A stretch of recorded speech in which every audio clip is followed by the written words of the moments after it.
Welcome back. మరికొన్ని నెలల్లో ఏపీలో అసెంబ్లీ ఎన్నికలు ఉండనున్నాయి. ఈ క్రమంలో మనం చూస్తున్నాం పార్టీలు ఎంత వాడివేడిగా జనాల్లోకి వెళుతున్నారు, ఎంత పెద్ద ఎత్తున విమర్శలు ప్రతి విమర్శలు జరుగుతున్నటువంటి సిచ్యువేషన్ చూస్తున్నాం. ముఖ్యంగా రాష్ట్రంలో ఉన్నటువంటి అప్పులు అనేటువంటి అంశాన్ని పదే పదే ప్రస్తావనకు వస్తున్నటువంటి క్రమంలో అప్పులు, సమస్యలు, అభివృద్ధి, సంక్షేమం ఇటువంటి ఎజెండాలతో అంటే ప్రస్తుతం ఏ పథకాలు ఉంటున్నాయి, మేమొస్తే ఏమిస్తాం, అండ్ అప్పులు ఏమున్నాయి, గతంలో ఏమున్నాయి, మేము వచ్చాక ఏం చేసాం, లైక్ ఇటువంటి ఇష్యూస్ అనేవి పదే పదే చర్చకు వస్తున్నటువంటి క్రమంలో అసలు ఏపీకి సంబంధించి అభివృద్ధి ఎంత ఉంది, అప్పులు ఎంత ఉన్నాయి, సంక్షేమం ఏ దిశగా వెళ్తోంది అన్నటువంటి వాటిపై చర్చిద్దాం. గెస్టులు రెడీగా ఉన్నారు. మల్లెల లింగారెడ్డి గారు మాజీ ఎమ్మెల్యే టీడీపీ నుంచి, లక్ష్మీనారాయణ గారు విశ్లేషకులు ఉన్నారు. నమస్తే అండి, వెల్కమ్ టు ద డిబేట్. మరి కాసేపట్లో సుందర్రామ్ శర్మ గారు వైసీపీ నాయకులు కూడా జాయిన్ అవుతారు. నమస్తే అండి, వెల్కమ్ టు ద డిబేట్. ముందుగా లింగారెడ్డి గారు మీరే చెప్పాలి. ముఖ్యంగా అంటే మీరు కొంత అప్పొదిలేసి వెళ్ళారు, ఇప్పుడు చెప్పండి. లింగారెడ్డి గారు,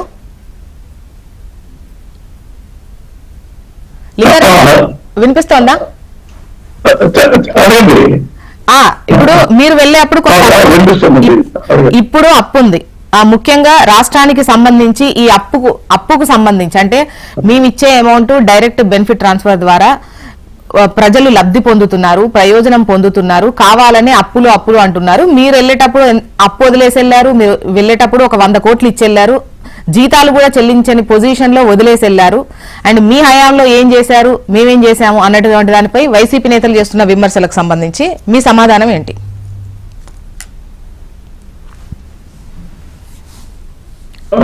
ముఖ్యంగా అప్పులు అనేది ఏ ప్రభుత్వానికైనా ఉంటాయి.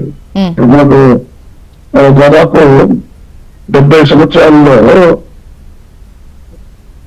చంద్రబాబు నాయుడు గారి పరిపాలనతో కలిపి అంటే ఆయన అంతకుముందు పరిపాలన చేసిన తర్వాత ఇప్పుడు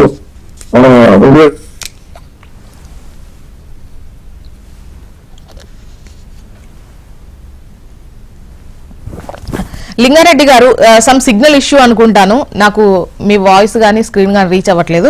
ఒకసారి లక్ష్మీనారాయణ గారితో మాట్లాడదాం, ఆ తర్వాత మళ్ళీ మీ దగ్గరకు వస్తాను. లక్ష్మీనారాయణ గారు, ప్రస్తుతం ఏపీ ఆర్థిక వ్యవస్థ ఎట్లున్నది అనుకుంటున్నారు మీరు?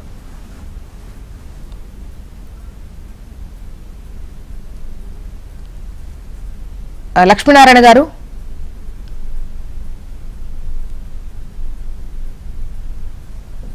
ఐ థింక్ అది సిగ్నల్ ఇష్యూ ఉన్నట్టుంది. అయితే ఒకటేంటంటే ఎన్నికలు సమీపిస్తున్నటువంటి టైంలో నేతలు ముఖ్యంగా రాష్ట్రానికి సంబంధించినటువంటి ఈ అప్పుల ప్రస్తావన కావచ్చు, ప్రస్తుతం సంక్షేమం కొనసాగింపు ఏ విధంగా జరుగుతోంది, ఏ విధంగా వస్తోంది, అంటే రాబడి ఏ విధంగా ఉంది, వ్యయం ఎంత ఉంది, అండ్ నెక్స్ట్ వచ్చేటువంటి అంటే ఒకవేళ ప్రభుత్వాలు మారినా లేకపోతే మేము వస్తే ఏం చేస్తామని చెప్పేటువంటి క్రమంలో కూడా ఇస్తున్నటువంటి హామీలు పెద్ద ఎత్తునే ఉన్నటువంటి క్రమంలో ఈ ఆర్థిక పరిస్థితుల్లో వాళ్ళు ఎలా ఇవి ఫుల్ఫిల్ చేస్తారు అన్నటువంటి క్వశ్చన్స్ కూడా రేజ్ అవుతున్నటువంటి క్రమంలో రైట్ అందుబాటులోకి వచ్చారు. లక్ష్మీనారాయణ గారు, నా వాయిస్ వినిపిస్తోందా సార్ మీకు? వాళ్ళు 3 లక్షల కోట్లలో సగమవుతుంది. 5 సంవత్సరాలకు 3 లక్షల కోట్లు వాళ్ళు పంచిపెడితే లింగారెడ్డి గారు సగం వచ్చేసి మద్యము కరెంటు ఛార్జీలపైనే పెంచి రాబడుతున్నారు. 10 లక్షల కోట్ల అప్పు. ఎక్కడైనా అభివృద్ధి జరిగిందో చూడండి. ఇప్పుడు మనకు దేనికి కావాల్సిందంటే పోలవరం పూర్తయింది, తర్వాత వచ్చేసి లింగారెడ్డి గారు ఇప్పటి వరకు మీ వాయిస్ ఇక్కడ వరకు రాలేదు. ఒకసారి ఆర్థిక పరిస్థితిపై ప్రాజెక్టు కానీ లేకపోతే గొప్పగా మౌలిక సదుపాయాలకు సంబంధించినటువంటి ప్రాజెక్టు కానీ ఏం చేశారు చెప్పండి. రోడ్లు గుంతలు కూడా పుట్టనేటువంటి దుస్థితిలోకి వెళ్ళిపోయింది. ఇక్కడ కొత్తగా స్టీల్ ప్లాంట్ కాబట్టిస్తామని చెప్పినారు, విభజన చట్టంలో ఉంది. అది ఇవ్వబెట్టిన మంచి ఉంటే వైజాగ్ స్టీల్ ప్లాంట్ కూడా అమ్మేస్తారు కదా. దాదాపు ఎకరాల పైన నాకు తెలిసి దాతలు ఇచ్చినారంట. అంటే వైజాగ్ స్టీల్ ప్లాంట్ వస్తుందని చెప్పి కొంతమంది జమీందారులు, రైతులు, పెద్దలు వాళ్ళు ఇచ్చిన భూములు కూడా ఈ రోజు ప్రైవేట్ వాళ్ళకి అప్పచెప్పేటువంటి పరిస్థితి ఏర్పడింది. ఇప్పుడు విభజన చట్టాల హామీలకు సంబంధించి గత ప్రభుత్వం, ఇప్పుడు ఈ ప్రభుత్వం అన్నా కూడా గత ప్రభుత్వం కూడా అంతే విధంగా పెద్దగా ముఖ్యంగా చెప్పాలంటే ముందు సఖ్యత ఉండడమో లేదంటే ఆ తర్వాత సఖ్యత లేకపోవడమో వ్యతిరేకించారు. కానీ ముందైతే పెద్ద టీడీపీ కూడా వ్యతిరేకించినటువంటి సిచ్యువేషన్ లేదు, గట్టిగా కొట్లాడినటువంటి సిచ్యువేషన్ కూడా ఏం లేదు కదా. లేదండి, టీడీపీ ప్రభుత్వంలో ప్రైవేటీకరణ ప్రసక్తే లేదు. అది వచ్చినా కూడా తీవ్రంగా వ్యతిరేకిస్తాం. దాని కేంద్ర ప్రభుత్వం నుంచి బయటికి ఎందుకు వచ్చాను? ఆ రోజు మెయిన్ ఇదే కదా, ప్రత్యేక హోదాకి సంబంధించినటువంటి హామీని కానీ లేకపోతే వైజాగ్ రైల్వే జోడు కానీ తర్వాత కార్పొరేషన్ కానీ ఏది కూడా రాజధానికి సంబంధించిన నిధులు కానీ ఏది చేయలేదు ఈ కేంద్ర ప్రభుత్వం అని చెప్పి కదా మేము కేంద్ర ప్రభుత్వం నుంచి బయటకు వచ్చి చంద్రబాబు నాయుడు గారు ముఖ్యమంత్రి హోదాలో ఆయన ప్రతి జిల్లాలో కూడా ధర్మ పోరాట సభలు కూడా పెట్టడం జరిగింది. మరి ఈయన కనీసం ఒక మాట కూడా అడగలేకున్నారు కదా ప్రత్యేక హోదా విషయంలో కానీ, వైజాగ్ స్టీల్ ప్లాంట్, కప్ప స్టీల్ ప్లాంట్, రైల్వే జోన్ విషయంలో కానీ, పోలవరానికి సంబంధించినటువంటి నిధుల విషయంలో కానీ దేంట్లో కూడా ఆయన అడగలేదు కదా. కాబట్టి ఇక్కడ ఏమంటున్నామంటే మీరు ప్రజలకు పంచిపెట్టినటువంటి 3 లక్షల కోట్లలో ఈ 2 కరెంటు ఛార్జీలు మద్యం రేట్లు పెంచడం ద్వారానే దాదాపు 1,00,000 కోట్లు ప్రజల ముక్కు పిండి వసూలు చేశారు. అది కాకుండా ఆర్టీసీ ఛార్జీలేవి, ఇంటి పనులేవి, చెత్త పనులేవి, పెట్రోల్ డీజిల్ పైన పెంచిన దాంట్లో పెట్రోల్ పైన ₹1 పెంచితే దాంతో దాదాపు 25 పైసలు 30 పైసలు రాష్ట్ర ప్రభుత్వానికి ₹10 వస్తుంది. నువ్వు ఎందుకు ₹100 పెట్రోల్ పైన ₹10 కూడా ఎందుకు తగ్గించరా? నీకు ₹20 పెట్రోల్ పైన పెరుగుతా ఉంటే దాంతో నీకు ₹10 వస్తుంది కదా. అదనే అంత ముందు ఉండేటువంటి ఆదాయాన్ని కోల్పోవాల్సి పల్లె అదనంగా పెట్రోల్ డీజిల్ పైన వచ్చిన ఆదాయం ఈ పెట్రోల్ డీజిల్ రేట్లు పెంచడం వల్ల అదనంగా వచ్చేటువంటి ఆదాయంలో ఆ పన్నులు కూడా నువ్వు తీసేయరా. పక్కన పోయి కర్ణాటక పోయి డీజిల్ పెట్రోల్ కావాల్సినటువంటి పరిస్థితి వస్తా ఉంది. గ్యాస్ వేరే రాష్ట్రాల్లో రేట్లు తగ్గించారు, ఇక్కడ ఎందుకు తగ్గడం వాళ్ళ సాధ్యమైంది, మీకు ఎందుకు సాధ్యం కాదు. కాబట్టి ఇప్పుడు ఉదాహరణకు కడప, బెంగళూరు రైల్వే లైన్ అంటే లింగారెడ్డి గారు అంటే నెక్స్ట్ గ్యాస్ కు సంబంధించి గానీ పెట్రోల్ సంబంధించి గానీ ఇవన్నీ తగ్గిస్తారు ఇంత అప్పులతో. మళ్ళీ అంటే ఈవెన్ మీరు ఇస్తున్నటువంటి హామీలు కూడా పెద్ద ఎత్తునే ఉన్నాయి. మరి ఆ అమలుకు డబ్బు కావాల్సిందేగా. ఒకటి ఇక్కడండి హామీలు నెరవేర్చడానికి రాజకీయ సంకల్పం కావాలా, రెండోది నిజాయితీ కావాలా. ఇప్పుడు మీకేమే ముందు ఉదాహరణ చెప్తా చూడు. ఇక్కడ మీకు రంగులేసానికి 3,000 కోట్లు ఎందుకు అసలు? మీ పార్టీ రంగుల ఆఫీసులకు కార్యాలయానికి వేయడానికి 2,000 కోట్లు మళ్ళా హైకోర్టు చెప్పిందని తెచ్చేయడానికి మళ్ళా ఒక 1,000 కోట్లు 3,900 కోట్లు పోయినా కదా. ఇక్కడ వచ్చేసి మీకు 450 కోట్లతో సీఎం క్యాంప్ ఆఫీస్ కట్టారా విశాఖపట్నంలో? దాదాపు అంతే డబ్బుతో చంద్రబాబు నాయుడు గారు సెక్రటరియట్ కట్టారు, హైకోర్టు కట్టారు, కౌన్సిల్ కట్టారు, అసెంబ్లీ కట్టారు, డీజీపీ ఆఫీస్ కట్టారు కదా. మొత్తం వైసీపీ నాయకులు కూడా జాయిన్ అయ్యారు. కట్టారు కదా అడుగుతాం. ఓకే, సుందర్రాం శర్మ గారు అవినీతి నమస్తే. చంద్రబాబు నాయుడు గారు చెప్పినటువంటి పథకాలు అమలు చేయడం సాధ్యమే. ఓకే, సుందర్రాం శర్మ గారు మళ్ళీ అంటే నేను ప్రత్యేకించి అది క్వశ్చన్ రూపంలో అడగాల్సిన అవసరం కూడా లేదని అనుకుంటున్నాను. ముఖ్యంగా చెప్పాలంటే రాష్ట్రానికి సంబంధించి అప్పులు కుప్పగా మారిపోయాయి, అప్పుల కుప్పను చేశారు. సంపద సృష్టి లేదు, ఉన్నటువంటి చేసినటువంటి అప్పు కూడా ఈ పథకాలకు సంబంధించి వీటికే వాడుతున్నారు తప్ప అభివృద్ధి అనేటువంటి మాట ఎత్తట్లేదు అనేది వాళ్ళు చేస్తున్న విమర్శ. దానికి మీరు సమాధానం చెప్పండి. మేడం, మీకును ప్యానెల్ లో ఉన్నటువంటి లింగారెడ్డి గారికి, లక్ష్మీనారాయణ గారికి నమస్కారం.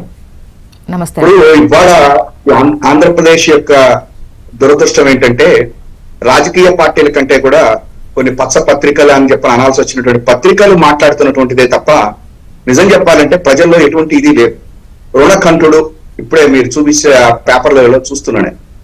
ఏమంటే ఆయన చేసినటువంటి రుణాలు వీళ్ళు బ్యాంకుల్లో దోచుకుని ఉన్నటువంటి మా ఆంధ్రప్రదేశ్ లో బ్యాంకులకి ఎగ్గొట్టినటువంటి వాళ్ళు, ఎన్పిఏ అయిపోయినటువంటి కోట్ల రూపాయల ప్రజా సొమ్మును దోచేసినటువంటి వాళ్ళు, వాళ్ళ దగ్గర వసూలు చేయమనండి, ఆ మాటలు కూడా రాయమనండి చూద్దాం. ఈ రాష్ట్రంలో బ్యాంకులు దోచినటువంటి వాళ్ళ యొక్క డబ్బు నాది, మీది, మానందరిది. మరి ఆ డబ్బులు దోచేసుకుని వాటి రోజున పార్టీలను నడుపుతున్నటువంటి వాళ్ళు, పార్టీల్లో పార్లమెంటు సీట్లు సంపాదించినటువంటి వాళ్ళు, లేకపోతే వీళ్ళందరి గురించి కూడా రాసేటువంటి ఇది ఉందా వీళ్ళకి? లేదు. అయితే వాడి సబ్జెక్ట్ లో మీరు అంటున్నట్టు రుణకంఠుడు 10 లక్షల కోట్లు, ఇది ఎప్పటి నుంచి వీళ్ళు చెప్తున్నదే కదా. 10 లక్షల కోట్లు అక్కడ వాళ్ళు పార్లమెంట్ లోనే ఉన్నా నిర్మలా సీతారామన్ గారి వాళ్ళు కాదు, అంతకంటే చంద్రబాబు గారి సమయం కంటే కూడా ఇక్కడ ఇప్పుడు తక్కువే అయింది అని వాళ్ళు చెప్తా ఉంటే, వీళ్ళు వచ్చేసరికల్లా 10 లక్షల కోట్లు. అంటే వీళ్ళ ఇళ్లలో కూర్చుని, లేకపోతే వాళ్ళ ఫిల్మ్ సిటీల్లో కూర్చున్నాం, లేకపోతే వాళ్ళ యొక్క పేపర్ మీడియాలో కూర్చున్నాం, వాళ్ళ ఇష్టం వచ్చినటువంటి సంఖ్య రాసుకుంటూ పోవటమే తప్ప వేరే ఏమీ లేదు. నేను ఇంకొక క్వశ్చన్ ఇవాళ అడుగుతా ఉన్నా. నిజమే, చంద్రబాబు సమయంలో అసలు అప్పులే చేయలేదా? చేశారు అని చెప్పని మీరు చెప్తున్నారు. చేశారు. పౌర సరఫరాల శాఖ దగ్గర నుంచి డబ్బులు తీసుకుని అది కూడా పసుపు కుంకుమ పంపించాడు. ఏపీ రోడ్ల కార్పొరేషన్ అని పెట్టి 3,000 కోట్లు అప్పు తీసుకుని వచ్చి అది కూడా పసుపు కుంకుమ ఖర్చు పెట్టాడు. రోడ్లే. మరి ఇవన్నీ ఏమైనాయి? ఇంకొక విషయం చెప్తా. ఇవాళ రోజున చంద్రబాబు నాయుడు గారు మాట్లాడాల్సినటువంటి అప్పుల గురించి వీళ్ళు మాట్లాడుతూ ఉన్నారు. మరి ఆయన చేసినటువంటి అప్పులు ఆయన ఏం చేశాడు? మరి అమరావతిలో 2,000 కోట్ల రూపాయలతో బాండ్స్ తీసుకుని వచ్చాడు. ఏమన్నా చేశాడా? ఇందాక మా లింగారెడ్డి గారు చెప్తున్నారు, హైకోర్టు కట్టాడు, అసెంబ్లీ కట్టాడు, అవి కట్టాడు అని చెప్పని. వాటన్నిటికీ 1,500 కోట్లు మేము ఇచ్చాము అని చెప్పని పురంధరేశ్వరి గారు చెప్తున్నారు. అసలు కేంద్ర ప్రభుత్వం మనకు ఒక్క రూపాయి కూడా ఇవ్వలేదు, మనల్ని మోసం చేసింది అని ఆ రోజు చంద్రబాబు గారు చెప్పారు. నేను ఇవాళ ఒక క్వశ్చన్ చెప్తున్నాను. ఇవాళ దేశం కూడా అప్పులు చేస్తుంది. ప్రధానమంత్రి నరేంద్ర మోడీ గారు కూడా అప్పులు తీసుకుని వచ్చారు. ఇవాళ ప్రతి రాష్ట్రము అప్పులు చేసింది. అందరిలోకి కూడా మనమే తక్కువ ఉన్నాం.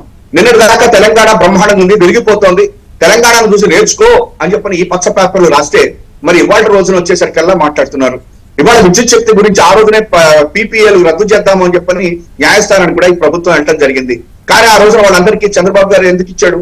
అసలు ఫస్ట్ మీకు ఇంకొకటి చెప్తాను.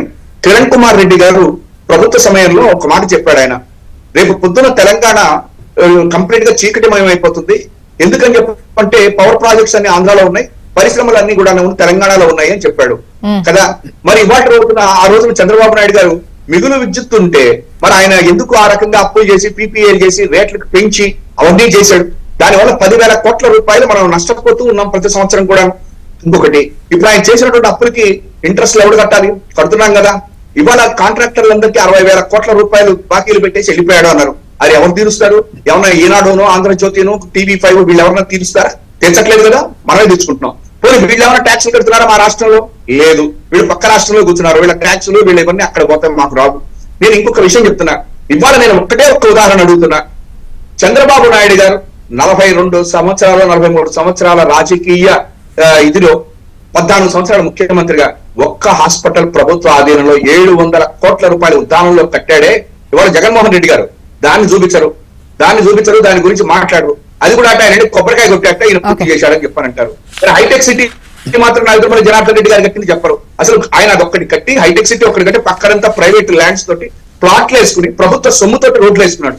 కానీ ఇవాళ ఉద్దానంలో బ్రహ్మాండమైనటువంటి హాస్పిటల్ కట్టి ఇవాళ రోజున అక్కడ ఉన్నటువంటి ప్రజలందరికీ కూడా ఇవాళ అవకాశం ఆ యొక్క అంటే విపక్షాలు చేస్తున్న విమర్శల్లో మరొకటి, ఆదాయ మార్గాలు లేక, ఉపాధి లేక వలస వెళ్లాల్సినటువంటి పరిస్థితులు వస్తున్నాయి, యువతకు భవిష్యత్ అంటే లేకుండా పోతోంది అనేది ఒక క్వశ్చన్ లేవనెత్తుతున్నారు. కరెక్టే. ఇప్పుడు ఆ మాట మీరు అన్నది నిజమే. మరి చంద్రబాబు నాయుడు గారు 2019 నుంచి 2014 నుంచి 19 వరకు పరిపాలన చేశాడు కదా. నేను ఇవాళ ఒక్కటే అడుగుతున్నా, తెలుగుదేశం పార్టీని సపోర్ట్ చేసేటువంటి ఎవరైనాకైనా సరే పెద్దలందరికీ, చంద్రబాబు సమయంలో ఇదిగో కియా గురించి క్వీన్ అని అనకుండా ఏమేమి తీసుకుని వచ్చాడో చెప్పమనండి. లులు తెచ్చాడంటారు. ఆ లులు ఏం చేశాడో మనం చూపించాం. అందరికీ భూములు ఇచ్చేశాడు. శుభ్రంగా తన వాళ్ళకి, తనకు కావాల్సినటువంటి వాళ్ళకి అందరికీ భూములు పంచడం తప్ప ఏ పరిశ్రమ వచ్చింది? ఎంత అన్ని ఐటీ కంపెనీలు వచ్చినాయి? ఎంత మందికి ఆయన ప్రభుత్వ ఉద్యోగాలు ఇచ్చాడు? ఇవాళ ఆన్ రికార్డు నేను చెప్తున్నా. చంద్రబాబు నాయుడు గారి సమయంలో 34,000 మంది ఉద్యోగాలు ఇస్తే, జగన్మోహన్ రెడ్డి గారు 134,000 మందికి గ్రామ సచివాలయాల్లో సెక్రటరీలు వీటన్నిటి కింద ఉద్యోగాలు, ప్రభుత్వ ఉద్యోగాలు ఇచ్చాడా లేదా? ఇవాళ ఆసుపత్రులు లేకపోతే పారామిలిటరీ, మెడికల్ వీటన్నిటికీ కలిపి 50,000 పైన ఉద్యోగాలు ఇచ్చాడా లేదా? ఇవన్నీ ఉద్యోగాలు కాదా? ఇంకొకటే అడుగుతున్నా, నిరుద్యోగ వృత్తి ఇస్తారో చంద్రబాబు నాయుడు గారు ఆ రోజు చెప్పాడా లేదా? మరి ఎంతమందికి నిరుద్యోగ వృత్తి ఇచ్చాడు? ఇవాళ చివరిగా ఒకటి చెప్తా ఉన్నా. చంద్రబాబు పరిపాలన గురించి మాట్లాడేటువంటి ఎవరైనా సరే 2014 నుంచి 2019 వరకు చంద్రబాబు గారు మేనిఫెస్టోలో పెట్టింది ఇదిగో ఇది చేశాడు, రైతు రుణమాఫీ 87,000 కోట్లు చేశాడు, డ్వాక్రా మహిళలకు రుణాలు తీర్చాడు అని చెప్పేటి మాట్లాడేది తప్ప అనవసరమైనటువంటి విషయాన్ని మాట్లాడేటువంటి పచ్చపత్రికలు నేను ఒక్కటే చెప్తా ఉన్నా, ఇప్పటికైనా మంచిది. లక్ష్మీనారాయణ గారు ప్రస్తుతం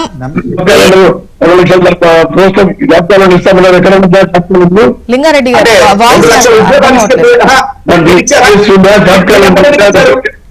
పోలీసు ఉద్యోగాలు మీరు ఎంతమందికి ఇచ్చారు?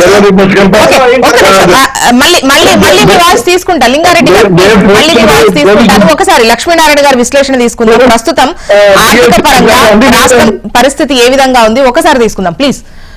లక్ష్మీనారాయణ గారు నమస్తే అమ్మా. నమస్తే శర్మ గారు, లింగారెడ్డి గారికి, ప్రేక్షకులకి. ఇవాళ ఆంధ్రప్రదేశ్లో, తెలంగాణలో, దేశవ్యాప్తంగా కూడా అప్పులు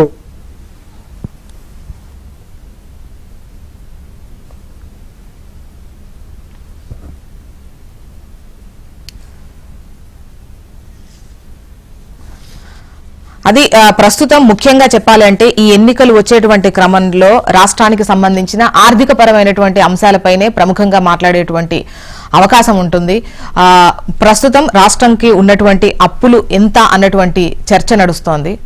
లక్ష్మీనారాయణ గారు మీ వాయిస్ రిపీట్ అవుతా ఉందన్న, నేను అందుకని ఆపాను. లేదు సార్, యాక్చువల్ గా మీ వాయిస్ స్ట్రక్ అయిపోయింది విజువల్, అందుకోసమే నేను చెప్తున్నాను. ప్లీజ్ కంటిన్యూ అండి, చెప్పండి. ఇప్పుడు వినిపిస్తోంది, క్లియర్ గా ఉంది.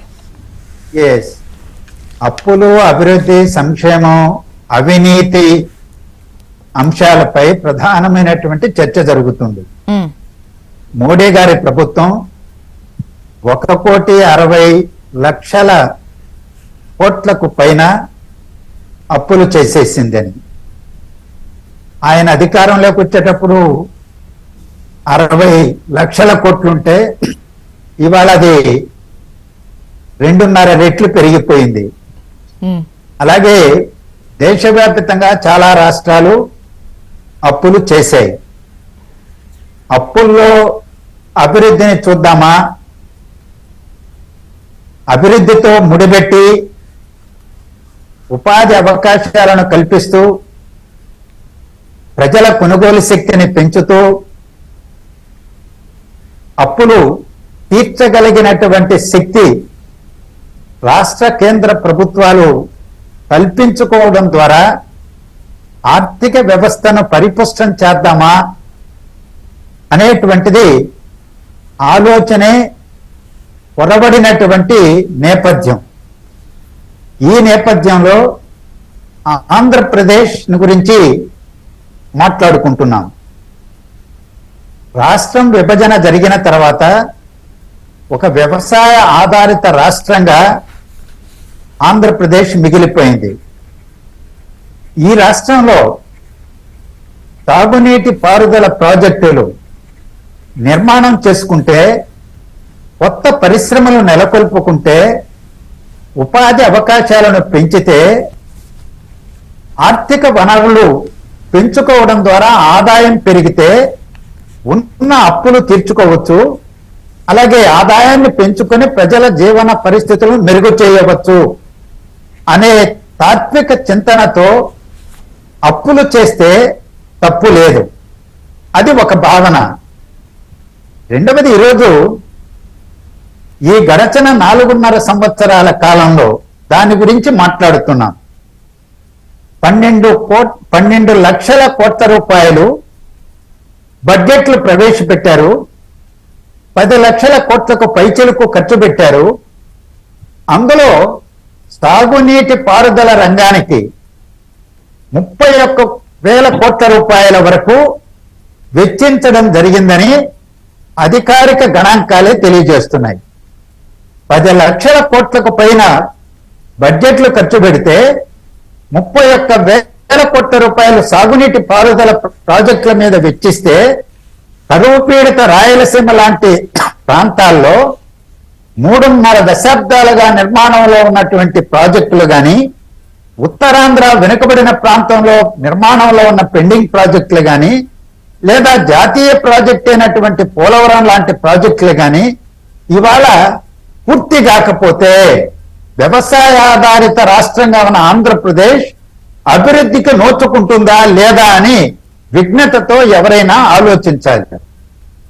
అలాగే కొత్త పరిశ్రమలు రావాలి. ప్రభుత్వ రంగంలో ఉన్న వాటిని విస్తరించలేకపోయినా ఉన్న పరిశ్రమలను కాపాడుకోవాలి. ప్రైవేటు రంగంలో పరిశ్రమలు రావాలి. అలాగే విభజన చట్టంలో ప్రస్తావన చేసినటువంటి కడప ఉక్కు ఫ్యాక్టరీ లాంటిది వస్తే వెనుకబడిన ప్రాంతంలో పారిశ్రామిక అభివృద్ధి, ఉపాధి అవకాశాలు, రాష్ట్ర ఆర్థిక అభివృద్ధికి దోహదపడుతుంది. అది ప్రభుత్వ రంగంలో వస్తే కేంద్ర ప్రభుత్వం నెలకొల్పితే రాష్ట్రానికి మరిన్ని పెట్టుబడులు, పరిశ్రమలు రావడానికి అవకాశం ఉంటుందని ప్రజలు ఆశించారు. అది దోహదపడేది. కానీ అలాంటి పరిశ్రమలు కేంద్ర ప్రభుత్వం సాధ్యం కాదని చెబితే పోరాడి సాధించుకోవాల్సినటువంటి పాలక ప్రతిపక్ష పార్టీలన్నీ కూడా ఇవాళ విఫలం చెందాయనేటువంటిదే నా అభిప్రాయం. పోతే అప్పులకు సంబంధించి వస్తే అది 10 లక్షల కోట్లుందా, 11 లక్షల కోట్లుందా, అది ఇదమిద్దంగా తేల్చాల్సింది ప్రభుత్వమే. కానీ మనకు కనిపిస్తున్నటువంటిది రిజర్వ్ బ్యాంకు ఏదైతే అనుమతితో తీసుకొచ్చినటువంటి అప్పులు ఉన్నాయో అవి బడ్జెట్ లో చూపెడుతున్నారు. కేంద్ర ప్రభుత్వం పార్లమెంటులో తెలియజేసింది, అవి అందరికీ తెలుసు. కానీ అవి కాకుండా బహిరంగంగా చెప్పకుండా ఉన్నటువంటి అప్పులు ఎంత, అది ప్రభుత్వమే జవాబుదారీతనంతో చెప్పాలి. ఈ రోజు చెప్పకపోతే వచ్చే ప్రభుత్వం చెబుతుంది. అంటే సార్ ఇంతకుముందు గ్యారెంటీ అప్పులను చేసేవాళ్ళు ఒక్క కాదు. మాట చెప్పి నేను ముగిస్తాను. ఈ రోజు కాంట్రాక్టర్లు వాళ్ళకు బకాయిలు ఉన్నాయని అర్ధనగ్న ప్రదర్శనలు, ఆందోళనలు చేస్తున్నారు. ఆరోగ్యశ్రీ కింద వైద్యం చేసిన హాస్పిటళ్లు యాజమాన్యాలు మేము చేయలేం ప్రభు అని ఆందోళన చేస్తున్నారు. అంగన్వాడీలు ఈరోజు ఆశా వర్కర్లు ఆందోళనలో ఉన్నారు. అంగన్వాడీలు ఒక మాట చెప్తున్నది, 6 మాసాలుగా అద్దెలు చెల్లించడం లేదు, ప్రభుత్వం ఇవ్వలేదు, మాకు ఇచ్చేటువంటి వేతనాల నుంచి చెల్లించాల్సిన దౌర్భాగ్య పరిస్థితి ఉన్నది అని చెప్తున్నారు. ఉద్యోగులు పిఆర్సీ కింద రావాల్సిన డిఏ బకాయిలు కూడా ఇవ్వలేదు అని చెప్తున్నారు. వాస్తవం. జిపిఎఫ్ నిధులు వాడేసుకోవడం జరిగింది, ఏపీజీఎల్ఐ నిధులను వాడేసుకోవడం జరిగింది. ఏపీజీఎల్ఐ పాలసీదారులకి వాళ్ళకు గడువు ముగిసినప్పటికీ మెచ్యూర్ అయిన డబ్బులు చెల్లించడం లేదు. ఈ విధంగా కార్పొరేషన్లు చేసినటువంటి అప్పులు, అది విద్యుత్ కార్పొరేషన్, పౌర సరఫరాల సంబంధం శాఖ, ఇవన్నీ కూడా అప్పులు కలిపితే తప్పనిసరిగా అది 10 లక్షల కోట్లు దాటినటువంటి మాట వాస్తవమే. ఇప్పుడు కాకపోతే 4 నెలల తర్వాత ప్రభుత్వం మారితే వాళ్ళైనా చెబుతారు కదా. అందుకని నిజాయితీగా ఎంత అప్పులు ఎక్కడెక్కడ ఉన్నాయి, ప్రభుత్వ బాధ్యత ఎంత, హామీలు ఎంత ఉన్నాయి, హామీలు లేకుండా తీసుకొచ్చింది ఎంత, అది శ్వేతపత్రం ప్రకటిస్తే ప్రజలకు అర్థమవుతుంది, నిజాయితీగా ఉంటుంది అనేది నా అభిప్రాయం. ఓకే. అండ్ లింగారెడ్డి గారు, మీ వర్షన్ తీసుకుంటా ఒక చిన్న బ్రేక్ తర్వాత. లింగారెడ్డి గారు ఇప్పుడు అయితే ఇప్పటి వరకు ఆర్థిక పరమైన అంశాలు ఒక ఎత్తు అయితే, అప్పులు ఒక ఎత్తు అయితే, వాళ్ళు కొన్ని సంక్షేమ పథకాలు అమలు చేస్తున్నారు, అవి మీరు వచ్చినా కూడా కంటిన్యూ చేయాల్సిందే. ఇప్పటి నుండే హామీల వర్షం ఈవెన్ పాదయాత్రలో కూడా కనిపిస్తోంది, హామీలు ఎంత పెద్ద ఎత్తున ఇస్తున్నారు. అండ్ ఇప్పుడు బహిరంగ సభ ఉండబోతోంది, అందులో సూపర్ 6 యాడ్ చేసి మరి ఇస్తాము అని అంటున్నారు. అండ్ కొన్ని గ్యారంటీ టైప్ లో కూడా కొన్ని చెబుతున్నారు, ఈవెన్ గ్యాస్ కు సంబంధించి అంటున్నారు, మహాశక్తి అంటున్నారు, అంటే ఉచిత బస్సు ప్రయాణానికి సంబంధించి కూడా. అంటే మళ్ళీ మీరు ఇచ్చేటువంటి హామీలు కూడా ఇంత పెద్ద ఎత్తున ఉన్నప్పుడు అవి కంటిన్యూ చేస్తూ ఇవి ఇవ్వాల్సినటువంటి పరిస్థితుల్లో ఈ 10 లక్షల కోట్ల అప్పు ఉంది, అప్పు పుట్టని పరిస్థితి ఉంది ఏపీకి అంటూ, మరి మీరు వస్తే ఎట్లా చేస్తారు, ఏం చేస్తారు? 10 లక్షల కోట్లు అప్పు విషయం కాదు. ఈ రాష్ట్ర బడ్జెట్ 2 లక్షల చిల్లర కోట్లు. 2 లక్షల చిల్లర కోట్లు అయితే 2 లక్షల చిల్లర కోట్లు అప్పు చేస్తే అంటే ఎవరన్నా రాష్ట్ర బడ్జెట్ తో సమానంగా అప్పు చేస్తారా? ఇక్కడ జరుగుతుందా దేశంలో, ప్రపంచంలో? ఏదైనా 20%, 30% అప్పు చేస్తే మహా గొప్పది. 2 లక్షల చిల్లర కోట్లు రాష్ట్ర బడ్జెట్ అయితే ప్రతి సంవత్సరంలో అంతా కలిసి 11 లక్షల చిల్లర కోట్లు ఐడియల్ బడ్జెట్ అయితే దానికి సమానంగా అప్పు చేస్తున్నారు. అప్పు కూడా ఒక హద్దు ఉండాలి కదండి. అప్పు చేసినప్పుడు ఏం చేయాలంటే దాని ఉత్పాదక సైడ్ ఖర్చు పెట్టాలి. అప్పు చేయడం తప్పు కాదు, కానీ అప్పు చేసిన దాని వల్ల అభివృద్ధి సంపద పెరగాల, దానివల్ల ఆదాయ వనరులు పెరగాల. అంటే లింగారెడ్డి సార్, అప్పు అనేది ఎంత పర్సెంట్ ఇచ్చేటువంటి ఛాన్సెస్ ఉంటాయి ముఖ్యంగా? అంటే దానికి పరిమితి ఉంటుంది. ఒకవేళ ఎక్సిట్ చేసినా కూడా ఎంత చేస్తారు? ఎందుకంటే గతంలో ఉన్న ఈ గ్యారంటీ అప్పులు, కార్పొరేషన్ అప్పులు వాటికి సంబంధించి కూడా ఈ ఎఫ్ఆర్బిఎం పరిధిలోకే ఇన్వాల్వ్ చేసి 4 years కి డివైడ్ చేశారు. అంటే అసలు వడ్డీ కలిపి ఇచ్చేసేయాలని చెప్పి. సో అంటే బడ్జెట్ కు సమానంగా అంత పెద్ద ఎత్తున అప్పు ఇచ్చేటువంటి పరిస్థితి అసలు ఎందుకు ఇస్తున్నారు? ఒకటండి, ఇప్పుడు ఏమైతుందంటే ఎఫ్ఆర్బిఎం యాక్ట్ ప్రకారం జిఎస్డిపి రాష్ట్ర స్థూల ఆదాయంలో మనకు వచ్చే 3%, 3.5% ఉంటుంది. అంత మించి అప్పు చేయడానికి వీల్లేదు. అంతమంది చేయాలంటే కేంద్ర ప్రభుత్వం అనుమతి ఇవ్వాలి. అయితే కరోనాలో ఏమైందంటే కొంత ఆదాయం తగ్గిపోయింది అనే ఉద్దేశంతో ఆ పర్సెంట్ వాళ్ళు పెంచినట్టు ఉండాలి. అయితే వీళ్ళు దొంగదారులు అప్పు తీసుకొచ్చుకుంటున్నారు. ఇప్పుడు ఆ లెక్కలు చూపించాలి కదా, ఆ లెక్కలు జిఎస్టిపి ఎక్కువ చూపించడం, లేకపోతే ఇవి రాష్ట్ర ప్రభుత్వ అప్పులు, ఇది కార్పొరేషన్ అప్పులు, దాని కిందికి రావు, దీని కిందికి రావు అని చెప్పి రకరకాలైనటువంటి దొంగ లెక్కలు చూపించి వాళ్ళు అప్పులు చేస్తున్నారు. ఉదాహరణకు కార్పొరేషన్ అప్పు అయినా కూడా, ప్రభుత్వ అప్పు అయినా కూడా ఖచ్చితంగా అది బడ్జెట్ పరిధిలోకి రావాల్సిందే. అప్పు అసెంబ్లీలో చర్చ జరిగి తప్పకుండా ఆ పరిధిలోకి వచ్చి తీసుకోవాలి. అసలు ఇది బడ్జెట్ లో అది కనపరచడం కానీ అసెంబ్లీలో చర్చలో పెట్టడం కానీ చేయడంలా. ఆర్థిక సూత్రమైన ప్రజాస్వామ్య దేశాల్లో రాజ్యాంగపరమైనటువంటి ఆర్థిక సూత్రమైంది పన్నులు విధించాలంటే ఖచ్చితంగా అసెంబ్లీలో పెట్టాల్సిందే. ఒకవేళ ఇవి ఉంటాయి, ఏది ఫీజులు, కుళాయి పన్ను, కరెంటు పన్ను, కరెంటు ఛార్జీలు, అవి అసెంబ్లీలో పెట్టాల్సిన పనులే. కానీ ఆ పన్ను అనేది యూనివర్సల్ గా ఉంటుంది. ఫీజు అనేది ఎవరైతే లబ్ధి పొందుతారో వాళ్ళ గురించి ఫీజులు వసూలు చేస్తారు. కానీ పన్నుల విధింపు అసెంబ్లీలో పాస్ కావాల్సిందే. తర్వాత వచ్చేసి కావాల్సిందే. అది ప్రభుత్వం అయినా లేకపోతే కార్పొరేషన్లో అవి చేయాల్సిందే. అవి బడ్జెట్ పరిధిలోకి అసెంబ్లీ చర్చలోకి రావడం లేదు. అదే ప్రధానమైనటువంటి విషయం. అసలు ఈ రాజకీయ నాయకులు తప్పు చేస్తా ఉంటారు. మరి ఐఏఎస్ అధికారులు వేరే రాష్ట్రాల నుంచి ఈ అప్పులు చేసుకోవడానికి కోసం, దొంగ పనులు చేసుకోవడానికి కోసమే వేరే రాష్ట్రాల నుంచి అర్హత లేనటువంటి అధికారులను తీసుకొని వచ్చి ఇక్కడ ఉండే పర్మనెంట్ గా పనిచేసేటువంటి అధికారులు నెత్తి మీద వాళ్ళు కూర్చోబెట్టి దొంగదాన్ని అప్పులు చేస్తున్నారు. ఇది కేంద్ర ప్రభుత్వం కూడా తప్పు ఉంది. ఎట్లిస్తారండి? రోజు పేపర్లో, టీవీలలో ఏమైనా అందరూ ఘోష పెడతా ఉంటే అప్పులు చేస్తామని చెప్పి కేంద్ర ప్రభుత్వంగా రిజర్వ్ బ్యాంక్ చెప్పి మిగతా బ్యాంకులు కేంద్ర ప్రభుత్వ పరిధిలో ఉంటాయి కాబట్టి వాళ్ళు చెప్పి అప్పు ఇప్పేయగలుగుతారు. వాళ్ళది కూడా తప్పు ఉంది. అంటే ఈ కేంద్ర ప్రభుత్వం దగ్గర రాష్ట్ర ప్రయోజనాలన్నీ కూడా తాకట్టు పెట్టి వాళ్ళ కేసులు, వాళ్ళ సిబిఐ కేసులు, వాళ్ళ సొంత కేసులు అప్పుల కోసము మొత్తం రాష్ట్ర ప్రయోజనాలే తాకట్టు పెట్టడంలో జరుగుతూ ఉంది.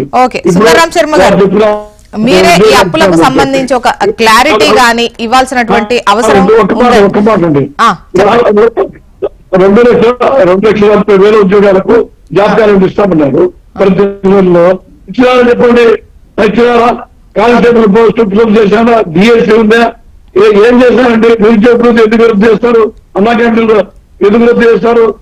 మరి ఇవన్నీ ఏమైనా 10 లక్షల కోట్లు బడ్జెట్ అయిపోయింది, 10 లక్షల కోట్లు అప్పులు అయిపోయినాయి, పెద్ద పనులు అయిపోయినాయి. మరి ఇవన్నీ సుందరరాం శర్మ గారు, పెద్ద ఎత్తున ముఖ్యంగా అప్పులకు సంబంధించే విమర్శలు వస్తున్నటువంటి క్రమంలో ఇది అప్పు, ఇది కార్పొరేషన్ అప్పు, వీటికి సంబంధించివి అంటే ఇప్పుడు ఇంతకుముందు లింగారెడ్డి గారు అన్నారు, అంటే లెక్క చూపించకుండా అప్పు తీసుకొస్తున్నారు, అవి జనాలకు చెప్పట్లేదు, ఇవి కాకుండా ఇంకా వేరే అప్పులు ఉన్నాయి, పరిమితికి మించి అప్పు తెస్తున్నారు, కేంద్రం ఇప్పిస్తోంది, ఇప్పిస్తోంది అని చెప్పేసి ఈ విమర్శలకు సంబంధించి అసలు అప్పు ఎంత, మిగతా అప్పులు ఎంత ఉన్నాయి, అసలు కట్టాల్సింది ఎంత అనేది మీ దగ్గర నుండి ఎక్స్పెక్ట్ చేస్తున్నారు? అంటే ప్రభుత్వం నుంచి ఒక క్లారిటీ ఎక్స్పెక్ట్ చేస్తున్నారు. ఇవాళ చూసి అంటే మనకి కావలసినటువంటి దాని వరకే మాట్లాడటం, మనకి ఇష్టమైనటువంటి వ్యక్తిని జాగ్రత్తగా కాపాడుకోవటం అనేటువంటిది ఇవాళ ఆంధ్రప్రదేశ్ లో ఒక్క చోటే జరుగుతా ఉంది.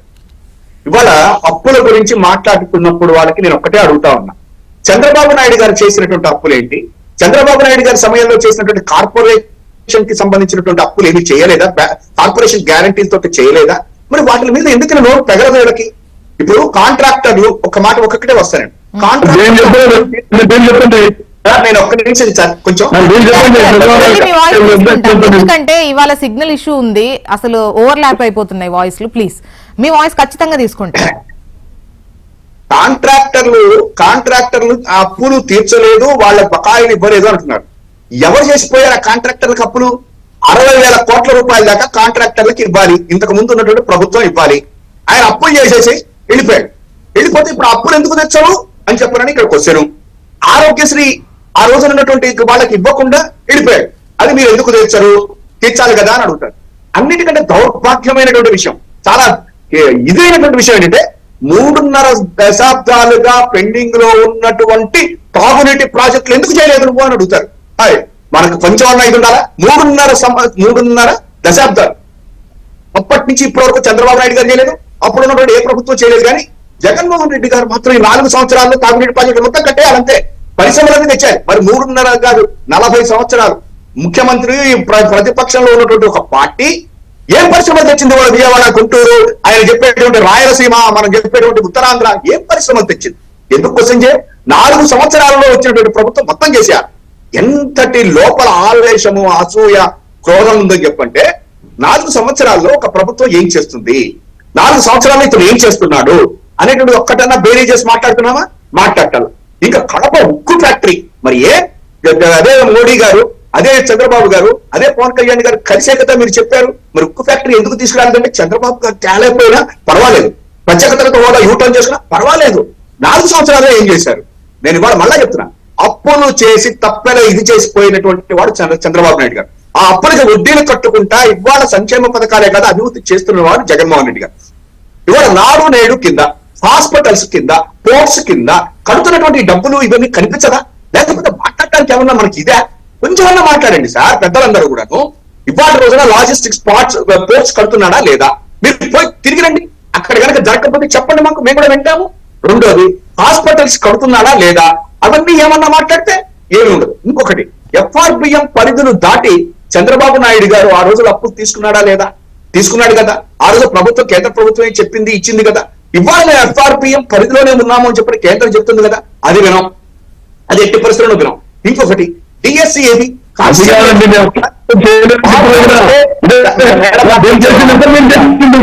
కదా, కొంచెం మాట్లాడవద్దని చెప్పండి. కొంచెం ప్రాబ్లం ఉంది, వాయిస్ ప్రాబ్లం ఉందన్న, ఒక్క నిమిషం. ఇప్పుడు ఇంకొకటి, బాబు వస్తే జాబ్ వస్తుంది అన్నారు. నేను చెప్తున్నా, ఆంధ్ర 34,000 మంది ఉద్యోగాలే ఇచ్చాడు చంద్రబాబు అంటున్నా. ఇంటికి ఒక ఉద్యోగం, బాబు వస్తే జాబ్ వస్తుంది. ఇచ్చావా? నిరుద్యోగ వృత్తి ఇచ్చావా? ఎందుకని మాట్లాడరు మీరు ఇవన్నీ? ఒక ఇదిలో మాట్లాడితే మమ్మల్ని విమర్శించాలనుకున్న వాళ్ళు మాట్లాడండి. DSC కానిస్టేబుల్ ఉద్యోగాల గురించి నిన్న న్యాయస్థానానికి ఏ రకమైనటువంటి కేసులు వేసి ఏ రకంగా చేశారు? అంటే ఈ ప్రభుత్వాన్ని పనిచేయకుండా చేయాలా? ప్రతిదానికి ఇది చేయాలా? నేను ఇవాళ ఒక్కటే అడుగుతున్నా, 1,34,000 ఈ యొక్క ఆసుపత్రిలో డాక్టర్లు ఇవన్నీ కూడా చేశామా లేదా? నేను ఒక్క క్వశ్చన్ చెప్తున్నా ఇవాళ రోజున, GST ఇవాళ పెరిగిందా లేదా? వస్తుందా లేదా? ఇన్కమ్ వస్తుందా లేదా? ఇవన్నీ కూడా చూడకుండా 3.5 దశాబ్దాల కాలం నుంచి పెండింగ్ లో ఉన్న తాగునీటి ప్రాజెక్టులు జగన్మోహన్ రెడ్డి 4 సంవత్సరాల కట్ల తీసేయి అంతే. కాంట్రాక్టర్లకు ఆయన ఎగ్గొట్టిపోతే మేము తీర్చాలి. ఇంకొకటి చెప్తున్నా, 2.8% ఉద్యోగాలు ఉన్నాయి అది అని చెప్పండి. అసలు చంద్రబాబు నాయుడు గారు ఎంతమందికి ఉద్యోగాలు ఇచ్చాడు? అదక్కర్లా మనకి మాట్లాడడం. ఈ 4 సంవత్సరాలే మాట్లాడతారండి. ఈ రాష్ట్రానికి మొట్టమొదటి ముఖ్యమంత్రి జగన్మోహన్ రెడ్డి గారు కాదు, చంద్రబాబు గారు. పోనీ ఒక్కడే వచ్చారంటే కాదు, ఆ కేంద్రంలో నరేంద్ర మోడీ గారితో పాటు కలిపి, ఇక్కడ పవన్ కళ్యాణ్ గారితో కలిపి ప్రభుత్వాన్ని ఏర్పాటు చేశారు 2014లో. మరి అప్పుడు 5 సంవత్సరాల పాటు ఈ రాష్ట్ర పరిస్థితి ఏంటి? ఈ రాష్ట్రంలో చేసినటువంటి అప్పులు ఏంటి? ఆ అప్పులు ఎటుపోయినాయి? ఆయన పోలవరం అంటున్నాడు. పోలవరం కట్టాల్సింది కేంద్ర ప్రభుత్వం అయితే అది తీసుకొచ్చినటువంటి ఆయన ఎవరు? ఇవన్నీ కూడా లింగారెడ్డి గారు మాట్లాడుతున్నారు కాదండి. ఒక నిమిషం చెప్పేది అప్పులు చేశానని చెప్తున్నారు. ఆ. మీరు చెప్పండి, చంద్రబాబు నాయుడు గారి టైంలో అంటే ఎన్ని అప్పులు చేశారో చెప్పండి. దానికి 5 సంవత్సరాలు చేయాలిగా? సుందరరాం శర్మ గారు, ఇప్పుడు నేను చెప్పాను వాళ్ళ అప్పు లెక్క వాళ్ళు చెప్పారు. మీరు వెళ్ళేటప్పుడు ఎంత అప్పు పెట్టెళ్ళారో మీరు చెప్పండి. ఇప్పుడున్న ప్రభుత్వం లెక్క చంద్రబాబు నాయుడు గారి టైంలో ఎంత అప్పు పెట్టెళ్ళారు అంటే మీ బ్యాక్లాగ్స్ చెప్పెళ్ళండి. ఇప్పుడు చంద్రబాబు నాయుడు గారి టైంలో 1,00,000 కోట్ల బడ్జెట్ ఇప్పుడు ఉండదు.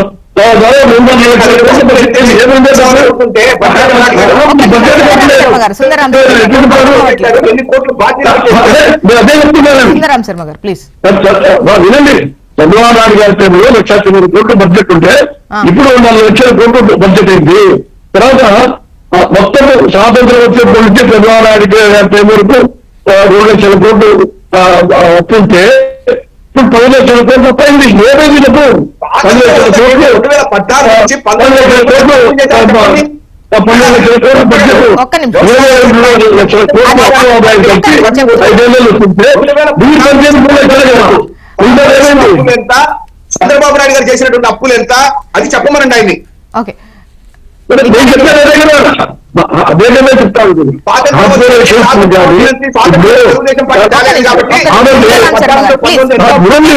ఇద్దరు వాసింటి అస్సలు ప్లీజ్. మీరు సివిల్ సప్లైస్ గురించి మాట్లాడుతున్నారు. నేను సివిల్ సప్లైస్ చైర్మన్ గా పనిచేస్తాను. ఆ మొత్తం 18,000 కోట్లు 20,000 కోట్లు కూడా లేవు. ఈరోజు 50,000 కోట్లు సివిల్ సప్లైస్ మీద ఎంత చేశారు? ఇప్పుడు మీరు దాదాపు 20,000 కోట్లు ఈ కరెంటు దాని గురించి అప్పు చేశారు. 1,00,000 కరెంటు విషయంలో 1,20,000 కోట్ల రూపాయలు డెఫిసిట్ ఉంది. దాంట్లో మీరే దాదాపు 75,000 కోట్ల నుంచి 20,000 కోట్లు ఈ 5 ఏళ్ళలో మీరు చేశారు. దానికి నేను చెప్పేది అప్పులు చేయకుండా కాదు, కాంట్రాక్టర్ల బిల్లులు ఉంటాయి. మీరు ఎంత పెట్టారో పెండింగ్ ఉంటాయి. అయితే అక్కడ 5,000 కోట్లు 10,000 కోట్లు పెండింగ్ ఉండడానికి 2,000 కోట్లు పెండింగ్ ఉండడానికి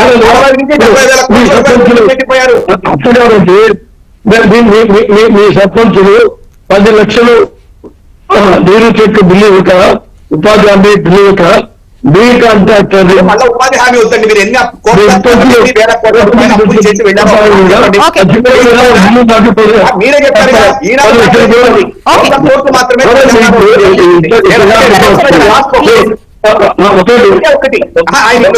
విషయం అండి,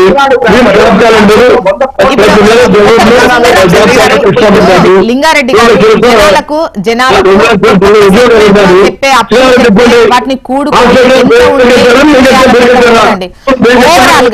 ఓవరాల్ గా టీడీపీ వెళ్లేప్పుడు ఎంత అప్పు పెట్టి వెళ్ళింది, ఇప్పుడు వైసీపీ ఎంత అప్పు చేసిందని మీ విమర్శ అనేది ఒక్కటేలే. ఎందుకంటే ఆ కార్పొరేషన్ తోని ఇన్ని అప్పులు, ఆ తర్వాత వీళ్ళు బకాయిలు ఇన్ని కట్టామనో ఇన్ని లెక్కలు జనాలు ఎప్పుడు కూడుకునేది. ఇవి కాకుండా మీరు వెళ్ళేటప్పుడు ఎంత అప్పు ఉండే?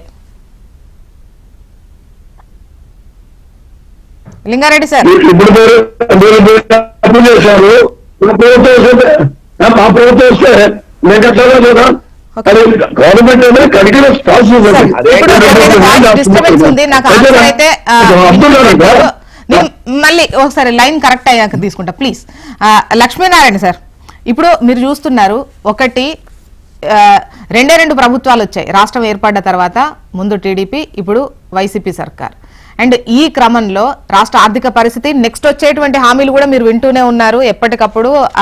అండ్ కేంద్రం నుంచి వస్తున్నటువంటి సాయం గురించి కూడా మాట్లాడుకున్నట్టయితే, ఇప్పుడు 10 ఏళ్ళు అయిపోయిన తర్వాత ఈ విభజన హామీలకు సంబంధించి కూడా ఆల్మోస్ట్ టోటల్ గా అటకెక్కిపోయిన పరిస్థితే ఉంటుంది. ఈ 10 ఏళ్ళు అయిన తర్వాత ఇక మాట్లాడుకోవడానికి కూడా ఉండనటువంటి సిచ్యువేషన్. ఈ క్రమంలో నిధుల సేకరణ కావచ్చు, ఆదాయం కావచ్చు, అండ్ నెక్స్ట్ వచ్చేటువంటి వాళ్లకు ఎవరు చూసినా కూడా అధికారం కోసం ముఖ్యంగా హామీ. సార్ మేడం, నెక్స్ట్ కూడా మేమే వచ్చేది, వైఎస్ఆర్సీపీ ప్రభుత్వమే. ఓకే, ఎవరు వచ్చినా కూడా కేంద్రం నుంచి వచ్చేటువంటి వాటికి సంబంధించి లక్ష్మీనారాయణ సార్ చెప్పండి. ఈ రాష్ట్ర ప్రజల కర్మ, ఈ రాష్ట్రం కర్మ అంతే. లింగారెడ్డి గారు వాళ్ళు మిమ్మల్ని అంటారు, మీరు వాళ్ళని అంటారు, అందులో ఏం చెప్పేది లేదు. లక్ష్మీనారాయణ గారు మాట్లాడండి. నేను మొదట మాట్లాడే చివరిగా అధికారంలో ఉన్నటువంటి ప్రభుత్వం శ్వేతపత్రం ప్రకటించాలి ఉమ్, జవాబుదారీతనంతో అని నేను డిమాండ్ చేశాను ఉమ్, లేదా విజ్ఞప్తి చేశాను. ఉమ్, అందులో విభజన నాటికి ఆంధ్రప్రదేశ్కు ఉన్న అప్పులు ఎంత, కార్పొరేషన్లు అన్ని రకాల అప్పులు కలిపి ఎంత ఉన్నది, 2014 నుంచి 19 వరకు గత ప్రభుత్వ కాలంలో చేసిన అప్పులు ఎంత, ఈనాడు 2019 నుంచి 2024 వరకు ఇప్పుడు రాబోతున్నాం ఎన్నికలకు ముందు, ఈ 4.5 సంవత్సరాల కాలంలో చేసిన అప్పులు ఎంత, ప్రభుత్వం కార్పొరేషన్లు ఉన్న బకాయిలు ఇవన్నీ కూడా ఈ మేరకు కేటగారికలుగా విభజన చేసి ఒక శ్వేతపత్రం ఈ ప్రభుత్వం ప్రకటించగలదా, ప్రకటించమని కోరుతున్నా. ప్రజలకు జరిగినట్టుగానే స్పష్టత వస్తుంది. లాస్ట్ 1 ఒకటి మినిట్ తీసుకుంటాను. ఉమ్, వస్తది. ఉమ్, అలా కాకుండా అసంబద్ధమైనటువంటి అర్ధరహితమైనటువంటి వ్యాఖ్యలు చేయడం ద్వారా ప్రజలకు చెవుల్లో పూలు పెట్టలేరు. రాయలసీమ ఎడారి నివారణ పథకం కింద పెండింగ్ ప్రాజెక్టులన్నీ 26 ప్రాజెక్టులని 45,000 కోట్ల రూపాయలు తీసుకొచ్చి పూర్తి చేస్తానని చెప్పింది ఎవరు? అలాగే పల్నాడు ఎడారి నివారణ పథకం రూపొందించే అమలు చేస్తానని చెప్పింది ఎవరు? ఉత్తరాంధ్ర ప్రాజెక్టులు, ఉత్తరాంధ్ర సృజల సవంతితో పాటు అన్ని ప్రాజెక్టులను పూర్తి చేస్తానని చెప్పింది ఎవరు? వాటి ప్రగతి ఎక్కడ ఉన్నది? పోలవరం ప్రాజెక్టు అథారిటీ వెబ్సైట్లోకి వెళ్ళి డౌన్లోడ్ చేసి చదువుకోండి. ఎంత ప్రగతి గత ప్రభుత్వంలో జరిగింది, ఇప్పుడు జరిగింది, 2014 ముందుకు జరిగింది. ఏ కారణంలో ఎంత డబ్బులు ఖర్చు పెట్టారు? చంద్రబాబు నాయుడు చేయకపోతే నేలకు నీరు రాయండి. అది మీ చేత కాకపోతే ప్రజలు వాళ్ళని ఇంటికి పంపించారు కదా, మిమ్మల్ని తెచ్చారు కదా, మీరేం చేశారో చెప్పండి. ఈ రోజు గత ప్రభుత్వ కాలానిపైన ఏడవడం కంటే మీరు చేసిన దానిపైన ఏడవండి, ప్రజలను అడగండి. ఓకే, మేము ఈ పని చేసాం, మళ్ళీ అధికారంలోకి తీసుకురమ్మని. మేమే వస్తాం. అండ్ లాస్ట్ ఫైనల్ గా అమ్మంటే వస్తారా? ఆ. ఈ రోజు 82 మంది ఇంటికి పంపించి ఓకే, ఏమంటారు? ఈ ఇష్టం వచ్చినట్టు బాగోదు. లక్ష్మీనారాయణ గారు ఉంటారు ఎంతసేపటిగా బాబుకి భజన చేయటం తప్ప ఒక్క నిమిషం నేను అడిగిన సమాధానం చెప్పండి. ఇంటి అడ్డం వస్తారు మీరు? ఒక్క నిమిషం కాదు కదా, ఒక్క సెకండ్. శ్వేతపత్రం మేము ఇవ్వాలి అని అడుగుతున్నటువంటి పెద్దలకి నేను ఒక్కటి అడుగుతున్నా. 10 లక్షల కోట్ల రూపాయల అప్పులు అని దశకంఠుడు అని పేపర్లో రాస్తే ఆ పేపర్ పట్టుకుని చదువుతున్నటువంటి వాళ్ళకి మరి శ్వేతపత్రం లేకుండా చంద్రబాబు సమయంలో ఏం అప్పులు చేశాడో తెలియదా? ఇప్పుడు మేము ఎందుకు రాయటం, శ్వేతపత్రం మేము ఇవ్వడం ఎందుకు మీకు తెలీదా? మాట్లాడు. మేము ఇప్పుడు ముఖ్యమంత్రి లక్ష్మీనారాయణ రామోజీరావు గారు, ఈనాడు జగన్మోహన్ రెడ్డి గారు ఉన్నారు. చేతస్తే చేత కాకపోతే చేత కాదని చెప్పండి. శ్వేతపత్రం ప్రకటించేది ఈనాడా? శ్వేతపత్రం ప్రకటించేది లక్ష్మీనారాయణ. శ్వేతపత్రం ప్రకటించాల్సి జగన్మోహన్ రెడ్డి కాదు కదా. ఒక్క నిమిషం. ఏం మాట్లాడతారు? ఈ పత్రికల్లో రాసినవి వాస్తవాలు కావు అని అన్నప్పుడు, కావాలని ప్రభుత్వం పైన ఆరోపణలు చేస్తున్నారు, అబద్ధపు ప్రచారాలు చేస్తున్నారు అన్నటువంటి క్రమంలో గతంలో ఇలా జరిగింది, కావాలని ఇది అబద్ధపు ప్రచారం, ప్రజల్ని మభ్య పెడుతున్నారు, ఓట్ల కోసం ఇది ఒక స్టంట్ అని నిరూపించుకోవడానికి శ్వేతపత్రం రిలీజ్ చేయొచ్చు. ఒక్క నిమిషం అండి, మీరు అడిగిన దానికి చెప్తున్నా. మేము రిలీజ్ చేయాలా వద్దా అనేటువంటిది అది ప్రభుత్వ ఇష్టమే తప్ప మీరు ఆయన బురద తల్లి తుడుచుకో అంటే తుడుచుకోవడానికి రెడీగా లేవు. ఆ బురద తల్లిటువంటి బ్యాచ్ బురద చదువుతూనే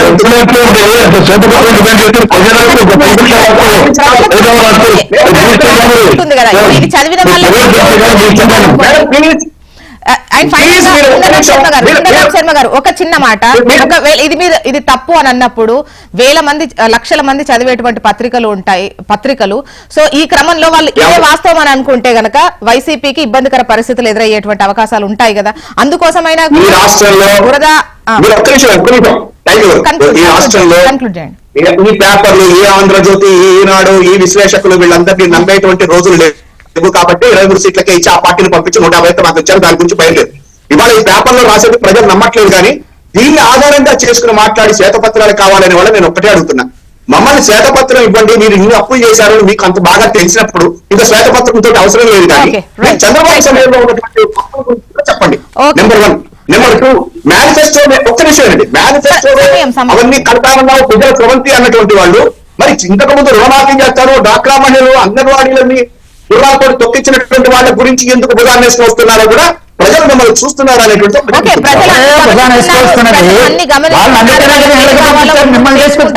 ప్రజలు ఉన్నాయి తేలిపోతుందండి. And thank you so much discussion లో పార్టిసిపేట్ చేసినందుకండి సుందరరాం శర్మ గారు, లింగారెడ్డి గారు, లక్ష్మీనారాయణ గారు. థ్యాంక్ యూ అండి. ఇది వాటి న్యూస్ అనాలిసిస్. చూస్తూనే ఉండండి హెచ్ఎం టీవీ. వార్త ఆగదు, నిజం దాగదు.